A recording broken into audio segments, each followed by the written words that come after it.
आपलं नाव? तेजस बाळासाहेब मोरे. बरं, कोणत्या किल्ल्याची निवड केली आपण? प्रतापगड. प्रतापगड. थोडीशी माहिती सांगा बरं प्रतापगडाची. प्रतापगड किल्ला हा शिवाजी महाराजांच्या आज्ञेनुसार मोरोत्री पिंगळे यांनी बांधला होता आणि हा किल्ला सन इसवी सन 1656 रोजी तयार करण्यात आला होता. आणि हा किल्ला मुख्यतः दोन विभागामध्ये विभागला आहे. एक मुख्य किल्ला आणि एक बाले किल्ला.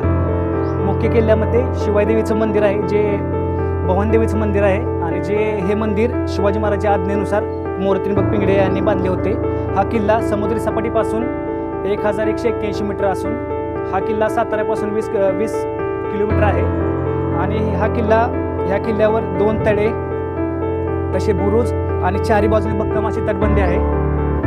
आणि ह्या किल्ल्यामध्ये जे महत्त्वाचं, हा किल्ला जो फेमस आहे, महत्त्वाचा जो अफजलखानाचा वध, तो 10 नोव्हेंबर सन 1659 रोजी झाला होता. आणि हे आहे ते अफजलखानाची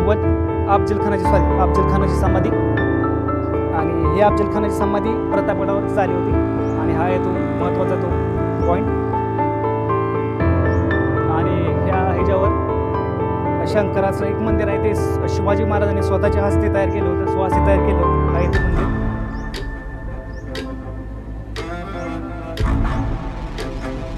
आणि परत ह्याच्यानंतर इंग्रजांनी, ब्रिटिशांनी ह्याच्यावर 1848 रोजी कब्जा केला होता. आणि परत ते भारत स्वातंत्र्य झाल्यानंतर किल्ला परत आपल्या सरकारच्या हाती गेला होता.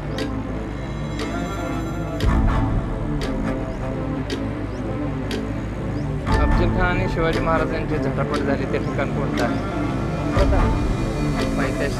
प्रतापगडच्या पैदेशी झाला होता. आणि प्रथमतः प्रतापगड आपलं अफजलखाना वाईमध्ये थांबला होता. त्याचा हेतू होता की शिवाजी महाराजांना आपल्या समोर बोलून युद्ध करण्याचा. त्यासाठी तो येताना आपल्या आजूबाजूचे मंदिरे उद्ध्वस्त करत आला होता.